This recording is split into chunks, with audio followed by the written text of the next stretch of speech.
नमस्कार, मैं अंजलि मिश्रा। स्वागत है आप सभी का द न्यूज में। आपको बता दें कि संजय सिंह को आज भी कोर्ट से राहत नहीं मिली है। उनकी जमानत याचिका पर आज फिर कोर्ट में सुनवाई हुई है, लेकिन उन्हें जमानत नहीं मिली है। उल्टा कोर्ट ने अब इस मामले पर ईडी को नोटिस जारी किया है और 6 दिसंबर को अब इसकी अगली सुनवाई होगी। यानी संजय सिंह को तिहाड़ जेल में और लंबा समय जो है बिताना होगा। तो दिल्ली शराब घोटाले से जुड़े मनी लॉन्ड्रिंग मामले में संजय सिंह की जमानत याचिका पर कोर्ट ने ईडी से जवाब मांगा है। दिल्ली की अदालत ने ईडी को 6 दिसंबर तक आप सांसद की जमानत याचिका पर जवाब दाखिल करने का निर्देश दिया है।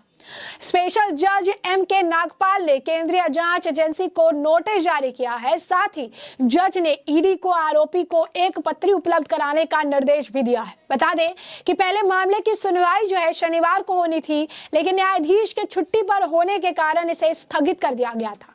खास बात है कि ईडी ने आप सांसद संजय सिंह को 4 अक्टूबर को गिरफ्तार किया था।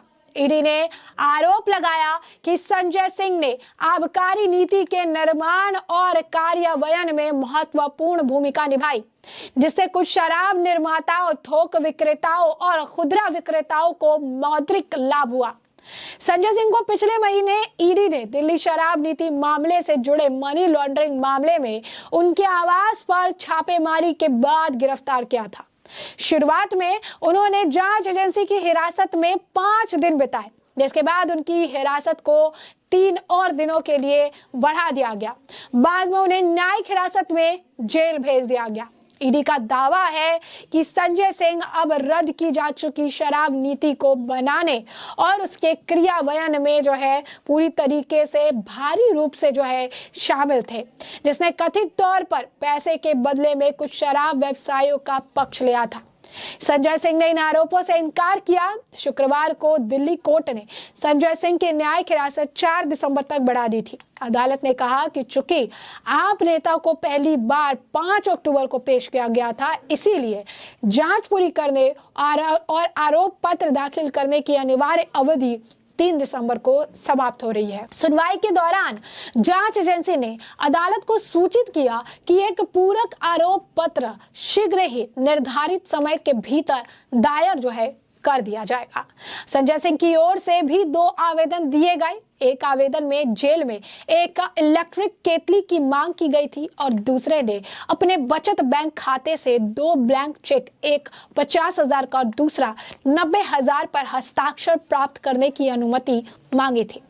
इस पर जांच एजेंसी ने कई आपत्ति नहीं जताई। अदालत ने जेल अध्यक्ष को जेल मैनुअल के प्रावधानों के अनुसार और स्वास्थ्य आधार पर इलेक्ट्रिक केतली के अनुरोध पर विचार करने का भी जो है निर्देश दिया था। तो आप समझ सकते हैं कि संजय सिंह की जो मुश्किलें हैं वो निरंतर बढ़ती हुई जा रही है। उन्हें किसी भी तरीके से कोई राहत आज के वक्त में नहीं मिल रही है। अब मामले पर उन्हें जमानत की सुनवाई हुई, लेकिन उन्हें जमानत नहीं मिल पाई है। अब 6 दिसंबर को मामले की सुनवाई होगी और ईडी को कोर्ट द्वारा नोटिस जो है जारी किया गया है। आपको बता दें कि जमानत याचिका पर विशेष न्यायाधीश एम.के. नागपाल की अदालत ने ईडी को नोटिस जो है जारी किया है। कोर्ट ने ईडी को 5 दिसंबर से पहले जमानत आवेदन पर अपना जवाब दाखिल करने का निर्देश जो है वो दिया है। इसके साथ ही कोर्ट ने इस मामले में ईडी द्वारा दर्ज शिकायत की कॉपी जो है बचाव पक्ष को दिए जाने के भी निर्देश जो है दे दिए हैं। विशेष न्यायाधीश एम.के. नागपाल की कोर्ट में मंगलवार की दोपहर यानी आज दोपहर 2 बजे सुनवाई और इस दौरान संजय सिंह की तरफ से पेश जो वकील थे उसने ईडी को नोटिस जारी करने के निर्देश देने की अपील की, जिसे कोर्ट ने स्वीकार कर लिया। बता दें, संजय सिंह को 4 अक्टूबर को आबकारी नीति मामले में संलिप्तता के आरोप में गिरफ्तार जो है किया गया था। सिंह ने अपनी गिरफ्तारी को सर्वोच्च न्यायालय यानी सुप्रीम कोर्ट में भी चुनौती दी थी, लेकिन अभी तक उन्हें राहत जो है किसी भी कोर्ट से नहीं मिल रही है। सिंह के खिलाफ ईडी जल्द ही आरोप पत्र दाखिल भी कर सकती है। सिंह के पिछले महीने 4 अक्टूबर को ईडी ने गिरफ्तार किया था। 10 घंटे से अधिक लंबी पूछताछ के बाद, छापेमारी के बाद केंद्रीय जांच एजेंसी ने उन्हें गिरफ्तार कर लिया था। 8 दिनों तक जो है आपको बता दें कि ईडी की कस्टडी में रह के उन्होंने सवालों का जो है सामना करना पड़ा था और इसके बाद न्यायिक हिरासत में उन्हें भेज दिया गया था। इससे पहले 24 नवंबर को कोर्ट ने न्यायिक हिरासत को 14 दिन के लिए बढ़ाते हुए राज्यसभा सांसद को 4 दिसंबर तक जेल भेज दिया था। उसी दिन संजय सिंह ने वकील ने बताया कि सांसद ने जमानत के लिए याचिका भी दायर जो है की है।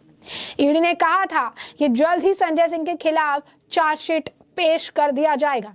जांच एजेंसी का आरोप है कि विवादित शराब नीति के निर्माण में संजय सिंह की अहम भूमिका थी और रिश्वत लेने में उनकी संलिप्तता थी। हालांकि दिल्ली सरकार और आम आदमी पार्टी आरोपों को खारिज जो है करती रही है और यही जो है इनका व्यक्तित्व है और यही जो है इनका काम है, ऐसा उनके द्वारा जो है कहा गया है। तो साफ तौर पर आप समझ सकते हैं कि यह काफी बड़ी बात है जो इनके द्वारा ये सारी चीजें कही जा रही है। संजय सिंह ने जमानत याचिका पर अदालत में सुनवाई भी हुई और उसके बाद उन्हें आज भी राहत नहीं मिली है। बैक टू बैक अगर आप देखेंगे तो संजय सिंह के लिए मुश्किलें से बढ़ती जा रही है। इसी शराब घोटाले मामले में मनीष सिसोदिया भी जेल में है, उन्हें भी काफी लंबा समय हो गया है जेल में बिताते हुए। और अब इसी मामले में अगर आप देखेंगे तो अब इसी मामले में संजय सिंह की भी गिरफ्तारी हुई और वो भी आज के वक्त में जेल में ही बंद है। और अब जिस तरीके से बैक टू बैक सुनवाई हो रही है और संजय सिंह को राहत नहीं मिल रही है, इससे यह स्पष्ट है कि आने वाले समय में भी संजय सिंह को अपना समय जो है यहाँ बिताना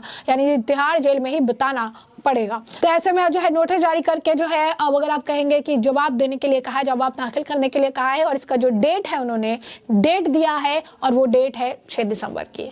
तो 4 दिसंबर तक ऑलरेडी इनकी न्यायिक हिरासत बढ़ाई हुई है। अब 6 दिसंबर को फिर मामले की सुनवाई होगी तो पता चलेगा कि क्या कुछ जो है निष्कर्ष निकलकर सामने आएगा। बता दें आपको कि संजय सिंह की गिरफ्तारी के पीछे दिनेश अरोड़ा का एक बहुत बड़ा हाथ है, क्योंकि दिनेश अरोड़ा ने बहुत पहले तक जुबान नहीं खोली थी। बाद में सरकारी गवाह बच जाने के बाद दिनेश अरोड़ा ने अपनी जुबान खोली और उन्होंने संजय सिंह की संलिप्तता की बात कही और पोल उनकी खोल दी। बताया कि किस तरीके से संजय सिंह ने ही मीडिएटर के तौर पर काम किया था, उन्होंने ही इनके काम जो है करवाए थे, जिसके बाद मनीष सिसोदिया के ये करीबी बन गए और मनीष सिसोदिया ने फिर इसमें जो है आगे काम किया है। संजय सिंह ही वो व्यक्ति थे जिन्होंने इनके रुके हुए काम को, दिनेश अरोड़ा के काम को करवाया था। एक अमाउंट था जो संजय सिंह के जरिए ही लिया गया था, संजय सिंह ने ही काम कराने की बात कहते हुए वो अमाउंट लिया था। और उसके बाद दिल्ली शराब घोटाले मामले की जानकारी भी संजय सिंह को पूरी तरीके से थी कि क्या चल रहा है और क्या हो रहा है, इस बात की भी जानकारी उन्हें थी। और यही कारण है कि संजय सिंह के खिलाफ लगातार जिस तरीके से सबूत मिल रहे हैं, जिस तरीके से ईडी के पास पॉइंट्स पड़े हुए हैं, इसके बाद ही हर कोर्ट से उन्हें झटका लग रहा है। सुप्रीम कोर्ट से लेकर हाई कोर्ट तक हर जगह जो है सिर्फ और सिर्फ उन्हें निराशा हाथ लगी है।